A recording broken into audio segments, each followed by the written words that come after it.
Muy buenas noches, estimados colegas. En esta sesión vamos a conversar un poco acerca de la tromboprofilaxis en el embarazo, algunos aspectos importantes sobre el uso de anticoagulantes en el periodo gestacional, cuáles están indicados, cuáles no, y los riesgos que implica el uso de estos durante la etapa de gestación. Es importante mencionar algunas recomendaciones de la tromboprofilaxis para embarazos complicados por trombofilias hereditarias. Entiéndase una trombofilia como una alteración en cuanto... Por favor, apaguemos los micrófonos, gracias. Definidos pues como una alteración, un estado procoagulante que puede ser desencadenante de eventos trombóticos. ¿Cómo debe ser el abordaje o el manejo de una trombofilia de bajo riesgo? En una trombofilia de bajo riesgo, durante la etapa preparto, es necesario una vigilancia de esas pacientes y generalmente aquí no hace falta la utilización de anticoagulantes. En el manejo posparto, de igual manera, una vigilancia sin terapia de anticoagulación o profiláctica posparto. En la trombofilia de bajo riesgo con antecedentes familiares, es importante aquí la vigilancia y tampoco se sugiere o se aconseja la presencia de anticoagulantes profilácticos.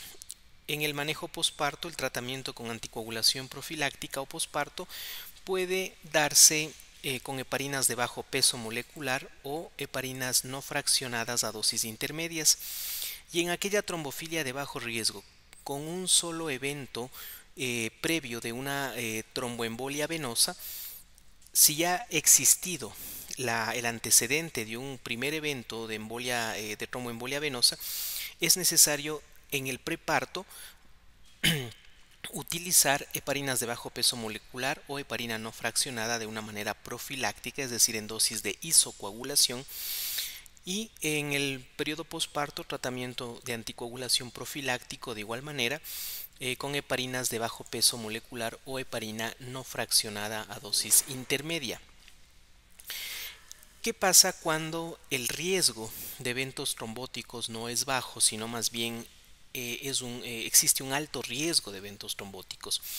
Si hablamos de una trombofilia de alto riesgo, sin un episodio de tromboembolismo venoso previo, es necesario durante el preparto utilizar ya heparinas de bajo peso molecular y heparina no fraccionada, y en el posparto de igual manera la utilización de las mismas. En una trombofilia de alto riesgo con un evento previo de tromboembolia venosa o un familiar de primer grado que no reciba tratamiento de anticoagulación a largo plazo, de igual manera es necesaria la utilización de heparinas de bajo peso molecular de forma profiláctica en el preparto y en el posparto de igual manera. El periodo en el cual existe la mayor probabilidad de eventos trombóticos en el posparto puede hacerse evidente durante las primeras 6 semanas. Esto es importante considerar para el tratamiento profiláctico respectivo. ¿Sí? En el periodo de posparto hasta las 6 semanas existen altos índices o alto riesgo de eventos tromboembólicos. De igual manera, ¿qué pasa cuando existe una trombofilia con 2 o más episodios de tromboembolismo venoso que no recibe anticoagulante a largo plazo? En el preparto se debe utilizar dosis profilácticas, en el posparto de igual manera con heparinas de bajo peso molecular o heparina no fraccionada a dosis intermedia y posterior incluso hasta las 6 semanas. Cuando existen 2 o más episodios y que reciben terapia anticoagulante a largo plazo, es necesario en el preparto las heparinas de bajo peso molecular y es decir, cambiar la anticoagulación generalmente que se utilizan warfarina. Si en la etapa preparto sabemos que la warfarina pues está contraindicada durante el embarazo, es necesario hacer esa transición a una heparina de bajo peso molecular o no fraccionada. Y una vez en el periodo posparto se puede reanudar esta anticoagulación oral con warfarina y se la puede mantener a largo plazo. Con respecto al uso de las heparinas durante el embarazo, es importante mencionar que yo puedo tener con respecto a esta heparina de bajo peso molecular, principalmente la enoxaparina y la dalteparina, en dosis profilácticas, sí, en dosis intermedias y en dosis terapéuticas. Vamos a definir esas tres tipos de dosis para un esquema de anticoagulación con heparinas de bajo peso molecular: profiláctica, intermedia y terapéutica.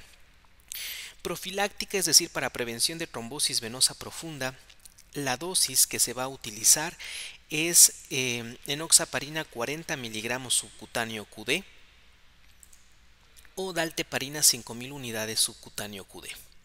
Dosis profilácticas. En la dosis intermedias, la enoxaparina, ¿sí?, vamos a aumentar de 40 miligramos subcutáneo QD a aumentarlo a medida que avanza el embarazo, ¿sí?, a 1 miligramo por kilo. Es decir, mientras que en la profiláctica es 40 miligramos subcutáneo, en la dosis intermedias debe calcularse a 1 miligramo por kilo subcutáneo QD.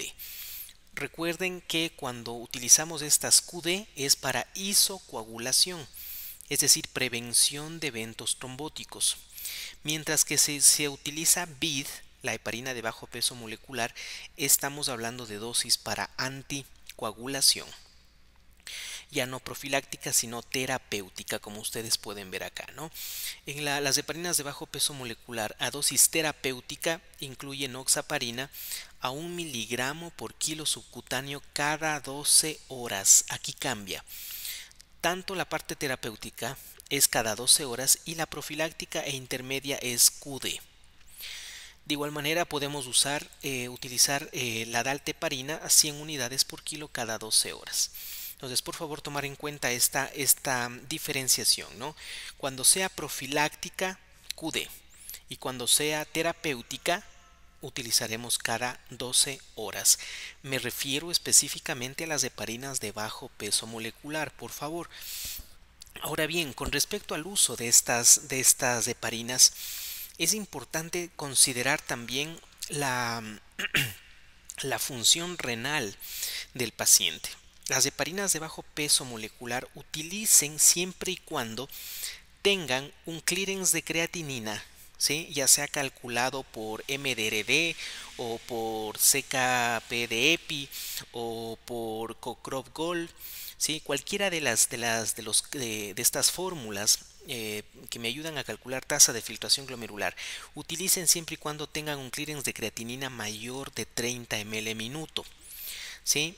Cuando se utiliza con un clearance mayor de 30 ml minuto, estas no necesitan ajuste. No así cuando el clearance es menor a 30 ml minuto, donde es preferible utilizar no las heparinas de bajo peso molecular, sino utilizar la heparina sódica, es decir, la heparina no fraccionada. Ese es un detalle muy importante para el uso y evitar los eventos hemorrágicos con las heparinas. Por favor, heparina de bajo peso molecular, ese riñón, esa función renal debe estar adecuada. Como les digo, más de 30 ml minuto, respetamos estas mismas dosis. Con menos de 30 ml minuto, opten por usar no heparina de bajo peso molecular, sino heparina sódica o no fraccionada. Bien, con respecto a la heparina no fraccionada o heparina sódica, que es como podemos ver aquí en la imagen, el frasquito, esa heparina transparente en este frasco cilíndrico, las que utilizamos para las gasometrías, etcétera, etcétera, ¿no?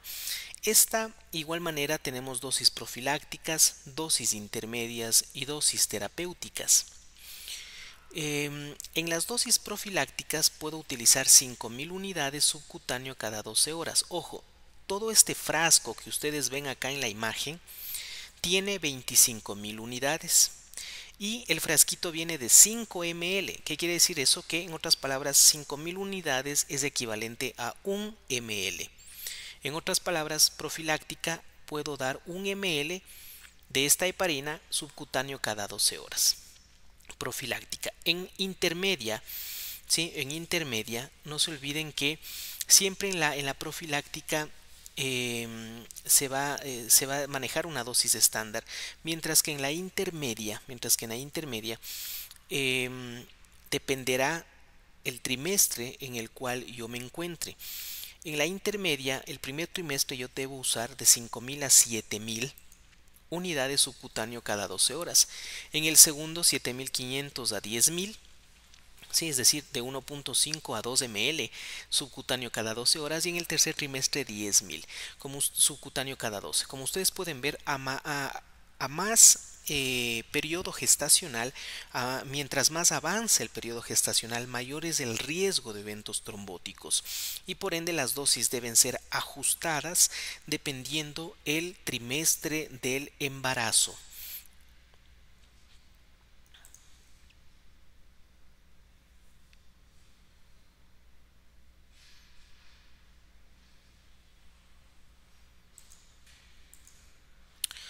Antes de esto, con respecto a ya la dosis terapéutica.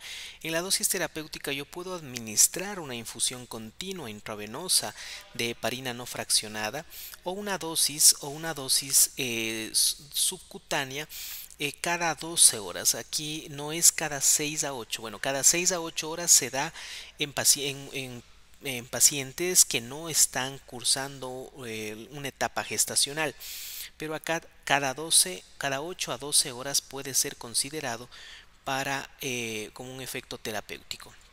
Ahora bien, ustedes dirán, bueno, ¿y cómo es la preparación? ¿Cómo preparo en infusión continua? ¿Cómo preparo en infusión continua heparina no fraccionada? Ustedes pueden utilizar, ¿sí? Utilizar 5.000 unidades de heparina sódica, es decir, 1 ml, y lo pasan primero en bolo, un bolo inicial de 5.000 unidades. Este es un bolo intravenoso. Luego prácticamente se diluye 25.000 unidades, es decir, todo un frasco. No se olviden que todo el frasco tiene, cada ml tiene 5.000. Diluyo en 250 de cloruro de sodio al 0,9%, y eso paso en bomba de infusión a 14 ml hora. ¿Cuándo digo yo que el paciente está anticoagulado aquí? Cuando yo tengo un TTP, ¿sí?, entre 1.5 a 2.5 veces el valor normal. Ahí yo digo, este paciente está anticoagulado. ¿Qué pasa si está menos de 1.5 veces lo normal? Quiere decir que me falta, por ende subo la dosis a 16 ml hora. ¿Y qué pasa si en cambio el valor de TTP ha subido más allá de 2.5 veces el valor normal? Quiere decir que está demasiado, y yo debo bajar de 14, ¿sí?, a 12 ml hora. Siempre es importante un control estricto del TTP, por lo menos cada 6 horas, para yo ir haciendo estos ajustes, puesto que, como ustedes pueden ver, no, hubo un error acá.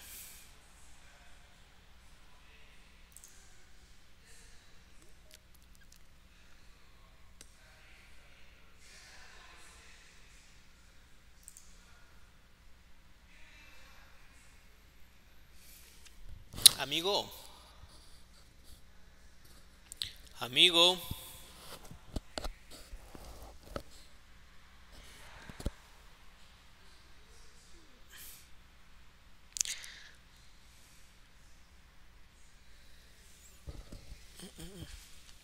Parece que hubo un error acá.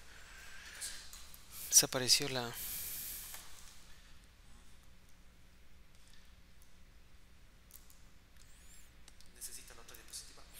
No, todavía no, se desapareció solo.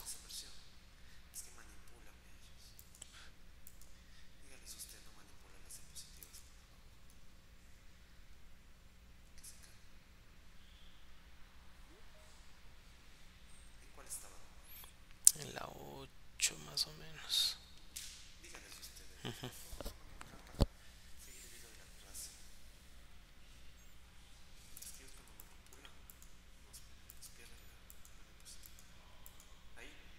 Sí.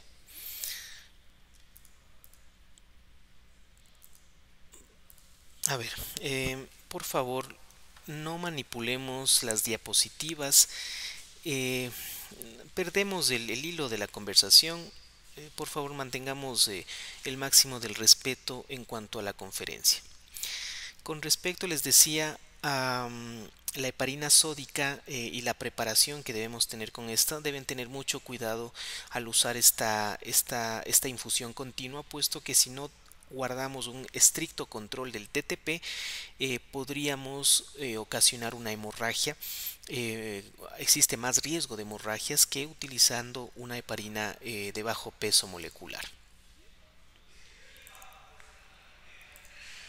Bien, ¿qué es lo que va a suceder? O más bien, esta tabla que les indiqué anteriormente no debe utilizarse, o más bien las dosis pueden no corresponder a mujeres embarazadas que tienen válvulas cardíacas protésicas. Como sabemos en ellos, bueno, obviamente la dosis de anticoagulación de heparina de bajo peso molecular se prefiere. Sí, se prefiere las heparinas de bajo peso molecular a 1 miligramo por kilo cada 12 horas. Trombosis venosa profunda y una embolia pulmonar en el embarazo. Perdón, un segundo.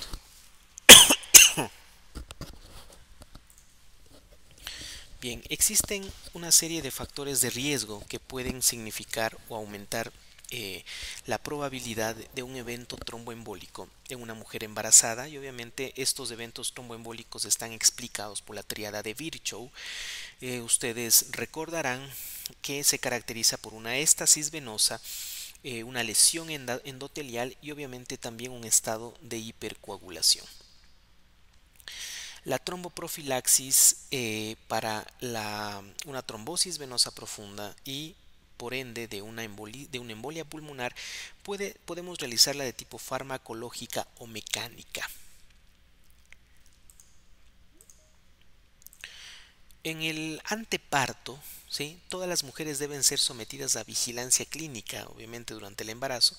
Para administrar una profilaxis antes del parto, es necesario sopesar los beneficios frente a los riesgos de hemorragia y complicaciones fetales, considerar fármacos en pacientes con antecedentes de tromboembolia venosa idiopática. Mujeres posparto deben ser sometidas a vigilancia. Es necesario ayudar a detectar signos y síntomas de una tromboembolia venosa. La tromboprofilaxis farmacológica, hay que definir también el grupo de alto riesgo o identificar el grupo de alto riesgo, y la terapia deberá ser individualizada, siempre estableciendo riesgo-beneficio. ¿Qué efectos adversos yo puedo tener referente al uso de este tipo de anticoagulantes? Yo puedo tener una hemorragia placentaria, puedo tener hemorragias, un hematoma espinal, ¿sí?, sobre todo si la paciente está anticoagulada al momento de realizar una inducción anestésica a través de una inyección raquídea, un hematoma fetal, ¿sí? El embolismo pulmonar es de 2 a 5 veces más frecuente en el puerperio, lo que les comentaba. El riesgo persiste durante 6 semanas después del parto. ¿Cómo es la tromboprofilaxis en pacientes hospitalizados? Es importante considerar algunos factores de riesgo en los cuales yo debo tomar en cuenta el utilizar una tromboprofilaxis. Por ejemplo, la obesidad, una edad materna mayor, enfermedad crítica, malignidad, hiperestimulación ovárica, multiparidad. Todos estos son factores de riesgo para un evento tromboembólico venoso. Entonces, considerar por favor estos factores de riesgo para yo iniciar un esquema de tromboprofilaxis.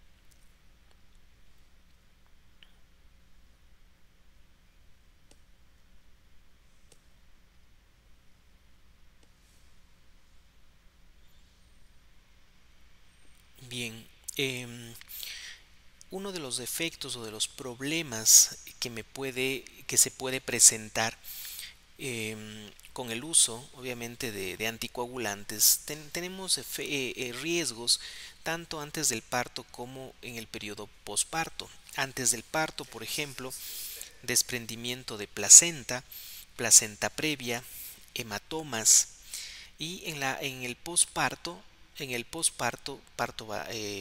generalmente puede haber complicaciones o aumento de riesgo de hemorragias en el parto vaginal. Ok, parece que estábamos sin audio. Bien, les decía que el riesgo de hemorragia estará presente antes del parto o en el periodo posparto. Antes del parto, provocando un desprendimiento de placenta, una placenta previa, un hematoma, la presencia de hematomas a nivel y en el posparto este riesgo de hemorragia estará latente en el parto vaginal, y obviamente muchos de estas hemorragias pueden precipitar a que se dé una cesárea inminente. ¿Cuáles son los métodos de tromboprofilaxis en hospitalización? Es importante la movilización temprana de los pacientes, de las pacientes, la utilización de métodos mecánicos, ¿sí? Sobre todo medias de compresión elástica, graduadas, ¿sí? El vendaje de miembros inferiores, realmente los vendajes no es algo muy recomendado, puesto que, como podemos darnos cuenta nosotros a nivel hospitalario, esas vendas se aflojan y no ejercen la presión que deben ejercer, que debe estar entre 40 a 60 milímetros de mercurio. Solo con esa presión yo puedo determinar o establecer que existe un beneficio en cuanto a tromboprofilaxis. Caso contrario, no. Agentes farmacológicos, obviamente, que ya los hemos establecido. La cesárea o el parto por cesárea puede aumentar el riesgo de eventos tromboembólicos venosos, especialmente cuando es de forma urgente. Para evitar, se indica la deambulación temprana y dispositivos mecánicos. La tromboprofilaxis farmacológica se considera en mujeres con riesgos adicionales o múltiples. Las heparinas se usan en la mayor parte de las mujeres embarazadas porque no atraviesan la barrera placentaria, y por ende, al no atravesar, no anticoagulan también al feto. Entonces, por eso se prefiere las heparinas sobre otros anticoagulantes, como los antagonistas de la vitamina K, como la warfarina, o los no antagonistas de la vitamina K. Se prefiere, entre las heparinas, se prefiere la heparina de bajo peso molecular, o sea, enoxaparina, dalteparina. Las complicaciones, hablando un poco más con respecto al uso de los anticoagulantes, a nivel fetal puede haber malformaciones y sangrado fetal. A nivel materno, mayor sangrado, ¿sí? Con las heparinas no fraccionadas, sobre todo el 2%. Una trombocitopenia inducida por heparina también puede evidenciarse en el 3% de los casos. Por eso es importante iniciar tromboprofilaxis siempre y cuando tengamos niveles de plaquetas por encima de 100.000. Si los valores están por debajo de 100.000, no sería lo ideal utilizar heparinas, puesto que el riesgo de una trombocitopenia inducida por heparina es mayor. Otro de los efectos que se pueden dar son fracturas. Por favor, no manipulemos las diapositivas.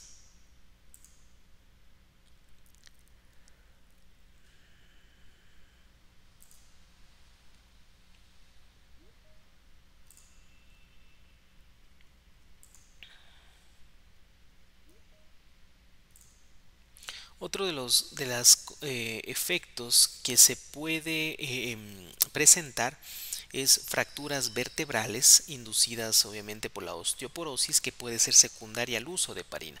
Entonces miren, las heparinas pueden inducir osteoporosis y con ello fracturas. La heparina de bajo peso molecular, entre la comparación entre una de bajo peso y una no fraccionada, la de bajo peso causa menos riesgo de osteoporosis. El uso de anticoagulantes durante el embarazo y el parto. El uso de anticoagulantes es un desafío definitivamente, debido a los efectos teratogénicos potenciales y complejidad en cuanto a la dosificación de los diferentes agentes. Estará indicado en el tratamiento de una embolia pulmonar o trombosis venosa profunda, en la prevención del embolismo pulmonar y la trombosis venosa profunda, en trombofilias hereditarias, en enfermedades de células falciformes que se asocian con mayor eventos tromboembólicos, en una fibrilación auricular, obviamente por el riesgo de eventos cardioembólicos y la presencia de una válvula protésica del corazón, válvulas mecánicas que sabemos pues pueden ser origen de trombos y que obviamente estos podrían salir a través del corazón a la circulación sistémica. ¿Cómo hacemos la elección del anticoagulante? Se debe tener en cuenta la seguridad fetal y los problemas del periparto materno. Con respecto a las heparinas, se usan en la mayoría de las mujeres embarazadas porque no atraviesan la placenta, ya lo dijimos, no producen anticoagulación fetal. Las heparinas de bajo peso molecular se recomiendan sobre las heparinas no fraccionadas, ¿sí? Por ser más eficaces y más fáciles de administrar. Las heparinas no fraccionadas, es decir, la heparina sódica debe constituirse una alternativa para la heparina de bajo peso molecular, como la enoxaparina o dalteparina. Siempre entre las dos prefieran la heparina de bajo peso molecular, salvo que exista contraindicaciones como sobre todo la parte de la función renal, como les mencioné. De igual, de igual manera, de igual manera,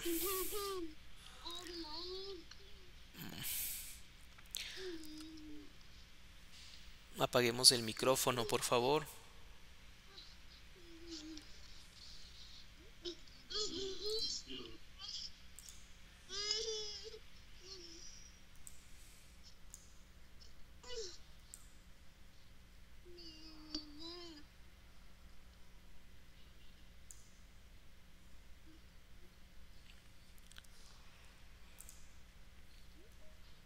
Ok, bien.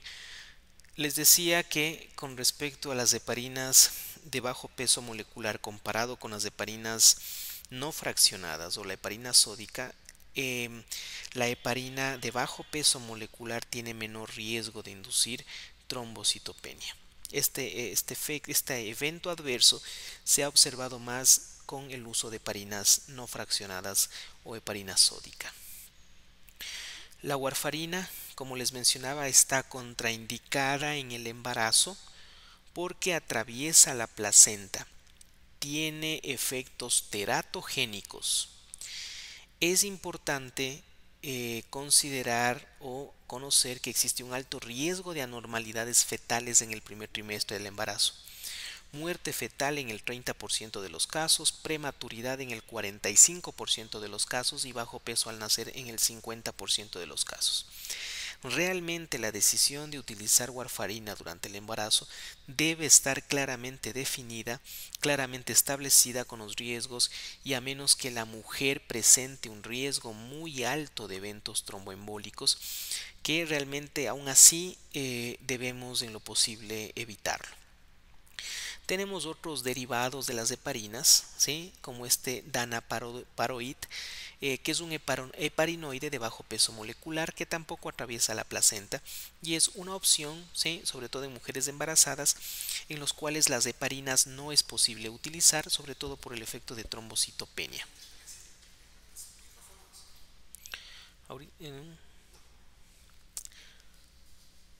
Listo.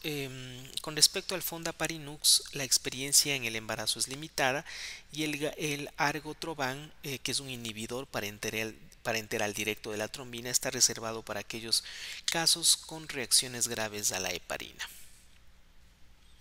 Son fármacos que, bueno, no están aún disponibles en el mercado y obviamente sus costos son bastante elevados.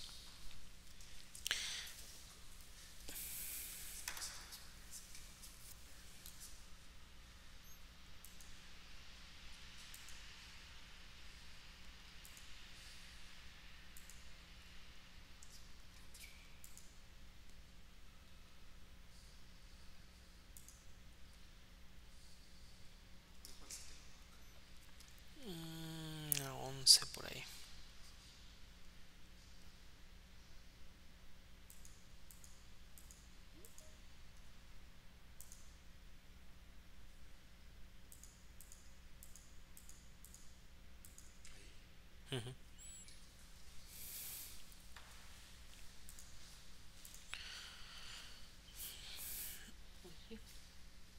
Bien, ¿cuándo comenzar heparinas de bajo peso molecular? Se inician cuando se establece el embarazo y no antes de la concepción. Se inicia en el primer trimestre, ¿sí? Siempre y cuando no existan contraindicaciones, sobre todo de tipo hemorrágico. Durante el embarazo, las heparinas de bajo peso molecular y las heparinas no fraccionadas se administran por vía subcutánea, aunque como les decía, la heparina no fraccionada o la heparina sódica también puede administrarse vía intravenosa a través de infusión continua para lograr un efecto anticoagulante más constante.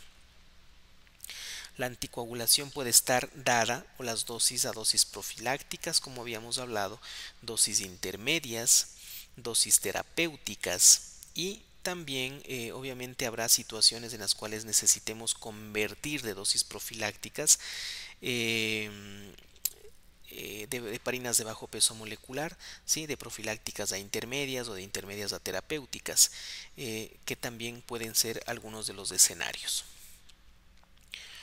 La dosificación de las heparinas en el embarazo está determinado por una serie de factores propios del mismo, como el aumento de peso, el metabolismo. Generalmente todos estos cambios presentes durante el embarazo altera definitivamente la farmacocinética de estos fármacos y puede existir cambios en el metabolismo, en la biodisponibilidad, en el volumen plasmático y en el aclaramiento renal. Es por eso que debe ser individualizado, por favor, las dosis de estos anticoagulantes.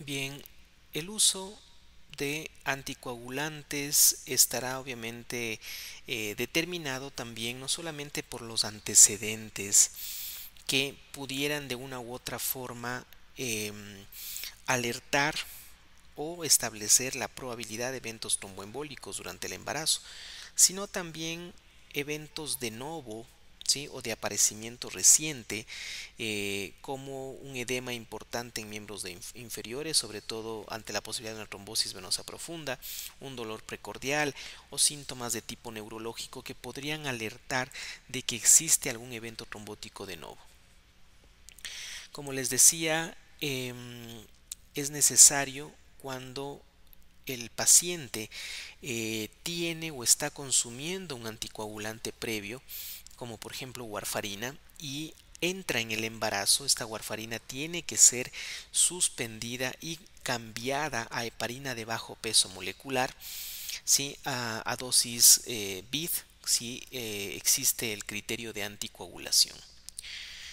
Con las heparinas de bajo peso molecular como la enoxaparina o dalteparina, los monitoreos se lo realiza a través del factor 10A. Con la heparina no fraccionada o sódica con el TTP, y la warfarina ustedes sabrán que se lo monitoriza con los niveles de INR. Entonces esto es importante: warfarina con INR, heparina sódica o no fraccionada con TTP y heparina de bajo peso molecular con niveles de factor 10A. ¿Qué pasa cuando existe una sobreanticoagulación, principalmente con heparinas? Aquí es necesario la utilización de el antídoto de estas heparinas, que es el sulfato de protamina. ¿Sí? Es necesario la utilización de sulfato de protamina para poder revertir. Se habla, el frasquito viene de 5 ml, ¿sí? De 5 ml, y por cada ml de sulfato de protamina que utilicemos se revierte 1000 unidades, ¿sí? 1000 unidades de la heparina no fraccionada, para que más o menos tengan una idea de cuánto tienen que usar. Repito, por cada 1 ml de sulfato de protamina se revierte aproximadamente 1000 unidades de heparina no fraccionada.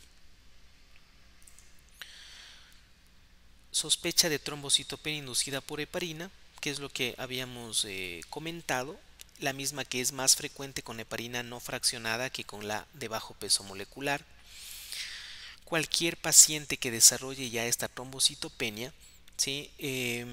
Es importante suspender, ¿sí? Se debe suspender la heparina para que no exista mayor caída de las plaquetas. Si ya de por sí ustedes van a iniciar tromboprofilaxis y se dan cuenta que los niveles de plaqueta están por debajo de 100.000, no pueden usarlo, ¿sí? Para usar tromboprofilaxis deben esos niveles de plaqueta estar por encima de 100.000.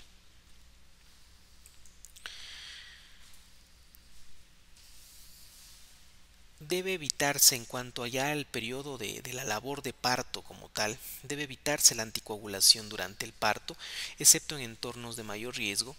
Las mujeres que están anticoaguladas con heparina hasta el inicio de la labor de parto generalmente no tienen una mayor pérdida de sangre. Ahora bien, el labor del parto es una etapa, como sabemos, bastante traumática muchas veces, donde se expone tanto la madre como el feto a eventos altamente de riesgo para sangrados, para hemorragias.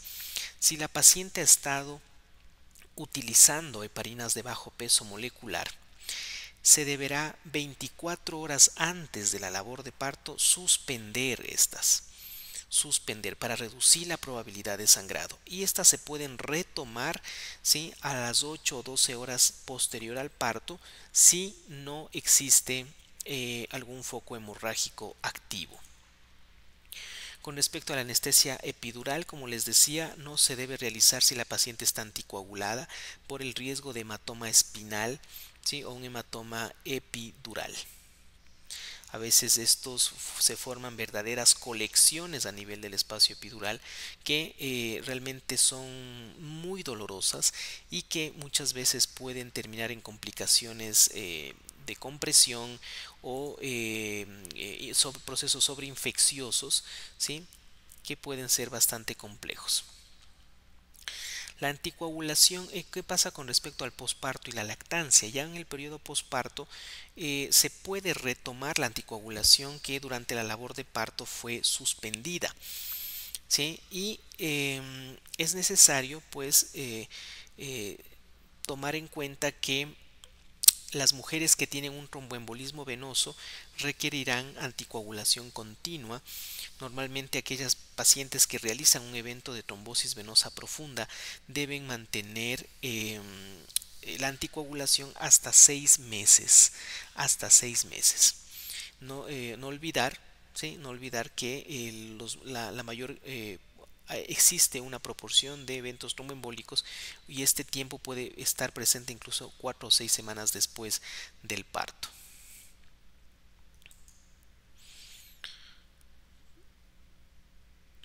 Las mujeres que reciben anticoagulación para profilaxis de tromboembolismo venoso deben continuar la anticoagulación por 6 semanas más, lo que les mencionaba. Y los anticoagulantes que se usan o se utilizan durante la lactancia, podemos usar heparinas de bajo peso molecular, heparina no fraccionada, anticoagulantes antagonistas de la vitamina K como la warfarina. Bien, esto es lo que he querido compartir con todos ustedes referente a la tromboprofilaxis en mujeres embarazadas. Algunos conceptos a manera de resumen que deben considerar ustedes, y es que definitivamente warfarina está contraindicada en el embarazo, principalmente en el primer trimestre, que las heparinas de bajo peso molecular o las heparinas sódicas son una alternativa, pero para su utilización es necesario establecer el riesgo-beneficio, es decir, por más que no crucen obviamente la barrera placentaria y no lleguen hasta el feto, esto no libera o no hace que estén exentas de otros efectos adversos. Por ende, su uso deberá ser estrictamente considerado bajo ciertos criterios y principalmente antecedentes de eventos trombóticos en la madre, antecedentes familiares de eventos trombóticos, ¿sí? El riesgo o el aparecimiento de un evento ya de tromboembolismo previo al embarazo, es decir, todos estos factores deben ser establecidos al momento de iniciar anticoagulación. Saber que se prefiere el uso de las heparinas de bajo peso molecular sobre la heparina sódica porque induce menos riesgo de trombocitopenia, porque es más fácil de aplicar, de monitorizar, ¿sí? A diferencia de la heparina no fraccionada. En todo caso, esta es una alternativa a la heparina de bajo peso molecular. Bien, y considerar que una vez terminado el parto, el paciente puede retomar la anticoagulación oral con antagonistas de la vitamina K, siempre y cuando no exista un foco hemorrágico activo, ¿sí? Considerar también que durante la labor del parto las heparinas deben ser suspendidas 24 horas. Es como si tuviéramos un paciente que se va a intervenir quirúrgicamente. Las heparinas deben ser suspendidas 24 horas antes y puede ser retomado de 12 a las 8 a 12 horas después del procedimiento, en este caso de la labor del parto, para evitar obviamente riesgos de hemorragias o sangrados.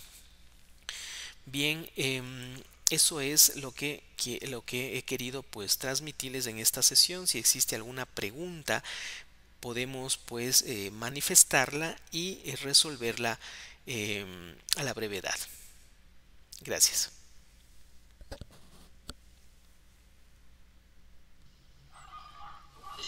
Gracias, doctor. Muy buenas noches. Buenas noches. Wow. Este tema es muy árido, muy duro. Eh, Viéndole así de golpe, sin el antecedentes del tema para poderme orientar. Pero tengo no sé, una consulta, Ujú. una pregunta, como ¿qué tan eficaz es la profilaxis con el ácido acetilsalicílico en pacientes que tengan problemas de una tromboembolia, ¿no es cierto?, en el brazo para prevenirla. Ya, a ver. Bueno, tomemos en cuenta que, Usamos perdón, no le escuché muy bien lo último. a las dosis bajas que nosotros usamos Ah, sí, de 75 o 100 miligramos del ácido en el segundo o tercer trimestre. listo. Bien, para la tromboprofilaxis como tal, las dosis que utilizamos de ácido acetil salicílico realmente no cubren o no protegen al 100% la probabilidad de eventos tromboembólicos. Ahora bien, es diferente si yo uso en conjunto niveles bajos de ácido acetil salicílico concomitantemente con heparinas de bajo peso molecular. El beneficio es notable, principalmente en aquellos pacientes que de pronto han tenido ya un evento tromboembólico, principalmente de tipo arterial, como un evento cerebrovascular isquémico, principalmente en aquellas pacientes que de pronto pueden tener un SAF o síndrome antifosfolipídico, pero el ácido acetil salicílico por sí sola realmente a esas dosis no se constituyen o no es una garantía para la paciente de que no va a presentar eventos tromboembólicos. Como sabemos, el ácido acetil salicílico en mujer embarazada más bien tiene otros beneficios, como obviamente la prevención de preeclampsia.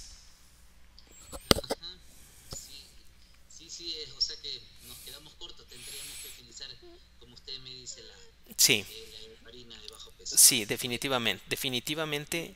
Ujú. y en pacientes, Doc, que tienen el síndrome fosfolipídico, no, una vez que ya está resuelto el parto, ¿no es cierto? Ya Ujú. se da el evento. ¿Durante cuántas semanas postparto nos mantenemos con la dosis de la heparina de bajo peso molecular? Bien, en una paciente que tiene síndrome antifosfolipídico, obviamente cuando la probabilidad de, digamos, o cuando ha existido eventos previos, lo ideal sería mantener una anticoagulación, no una antiagregación. e inmediatamente después del parto, si no existen focos hemorrágicos, se debe retomar ya la warfarina, pero claro, ustedes saben que en las primeras 72 a 96 horas debe estar la warfarina acompañada de heparinas de bajo peso, y una vez que tengamos un INR entre 2 y 3, suspender las heparinas y mantener solo warfarina. Claro, sabemos que es una condición que prácticamente le va a acompañar a la paciente durante toda su vida, por ende debe estar anticoagulada durante toda su vida. Eso por una parte. Y si es que no ha existido eventos tromboembólicos previos, es decir, si sabemos que la paciente tiene SAF, pero no ha tenido eventos trombóticos, es importante utilizar sí la antiagregación, que puede ser una opción, o la otra opción, la isocoagulación con heparinas de bajo peso molecular hasta las 6 semanas posteriores al parto, y después simplemente cambiar al ácido acetil salicílico de forma indefinida. Doc, pero en estas pacientes con el IRN de 2 3 va a estar con problemas nasales sangrantes o las encías también, ¿no es cierto? Para que no. Y explicarle al paciente que no se asuste, que eso es lo que nosotros queremos, mantener un IRN entre 2 y 3. Sería un problema con estos sangrados. A ver, el esquema, o más bien la recomendación de mantener un INR entre 2 y 3 está avalado porque es el intervalo en el cual la paciente o el paciente se encuentra anticoagulado sin exponerle a eventos hemorrágicos. Si usted tiene la presencia de eventos hemorrágicos, cuestiónese que ese INR esté entre 2 o 3. Seguramente está más alto de 3 y por eso está sangrando. Justamente como le digo, si el INR está entre 2 y 3, la paciente no tiene por qué sangrar, porque es el rango terapéutico, es el rango de anticoagulación en el cual existe seguridad en cuanto a complicaciones hemorrágicas. Eso es igual con la paciente que lleva un problema de epilepsia y se está utilizando medicamentos, fenitoína, qué sé yo, que también nos ayudaría al sangrado. Bueno, existen ciertos medicamentos que pueden interaccionar con warfarina, no solamente de una forma favorable, es decir, aumentando el efecto anticoagulante, sino también reduciéndolo. Por eso es importante, antes de sumar o de combinar warfarina con otro tipo de fármacos, saber qué tipo de interacción tiene para yo poder hacer los ajustes de las dosis respectivas. Es importante tomar en cuenta esa situación. Quizás el paciente que utiliza ciertos fármacos que antagonizan el efecto, quizás ya con 5 miligramos no diarios no se va a anticoagular, sino de pronto con más. Entonces hay que individualizar las dosis de anticoagulación para cada paciente, tomando en cuenta todos estos detalles. En cuanto a la alimentación, incluso no olvidar que los vegetales verdes son ricos en vitamina K y pueden restar efecto a la warfarina. Es por eso que en pacientes que consumen warfarina, primero que se recomienda se los utilice en la última hora de prácticamente ya para dormir. Sí, es decir, si es posible 4 horas después de la última ingesta de alimento, y que la dieta en ellos debe ser con restricción de alimentos verdes o alimentos ricos en vitamina K. Gracias, mi doc. Muy buenas Listo, noches. ok, buenas noches. No sé si existe alguna otra pregunta.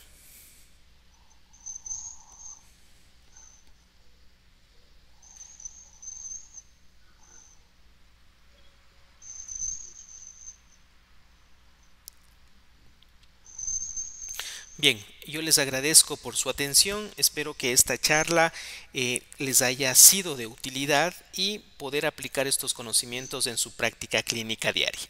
Muchas gracias y buenas noches.